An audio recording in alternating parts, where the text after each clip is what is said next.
آیا واقعا پتانسیل این که معمار معروف، معمار ستاره چی رو داری؟ که معمار هستی این 7 سوال رو جواب بده. به جوابات از 1 تا 10 با قضاوت خودت و به صورت عادلانه امتیاز بده.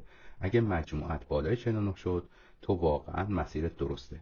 اگه زیر 35 شدی شاید وقتشه گزینه‌های شغلی دیگر رو هم بررسی. بریم واسه سوالات. عنوانش از قدرت روایت. وقتی پروژه رو ارائه میدی آیا میتونی داستان پروژه رو هم تعریف کنی، یک روایت داشته باشی براش، یا هنوز داری از روی کانسپت ابر و باد و مه و خورشید و فلک و سنگ و نور و اینا حرف میزنی؟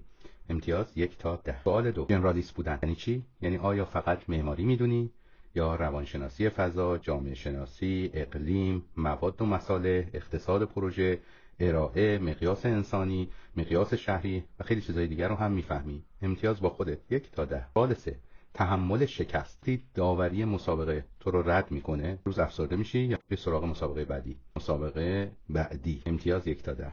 سوال 4، توان بازخوانی مسئله. وقتی کارفرمای پروژه میده تو همون چیزی که گفته رو طراحی میکنی یا دوباره مسئله رو باز تعریف، باز قاب سازی، ریفریم میکنی و به جای خواسته اون نیازهای جدیدی رو پیدا میکنی؟ امتیاز 1 تا 10. 5، تحمل نشنیدن. چند درصد مواقع برای ایده خوب تا آخر میجنگی؟ چقدر میتونی نه رو تبدیل به باشه امتحان میکنم تبدیل؟ امتیاز 1 تا 10. وسعت مطالعه. آخرین باری که معماری خوندی کی بوده؟ کتاب معماری. آخرین باری که غیر از معماری چیزی خوندی کی بوده؟ چه مطالعاتت در ماه چقدره؟ امتیاز 10 مال 40 ساعت در ماه. سوال 7، خلاقیت عملی. خلاقیتت فقط تو اسکیس هات داره اتفاق میفته؟ یعنی یه سری ترسیمات دستی فقط بلدی یا دیتیل های واقعی رو تشخیص میدی چیکار بکنی تو بودجه واقعی، تو زمان، همه اینا، تو نوآوری، تو پروژه؟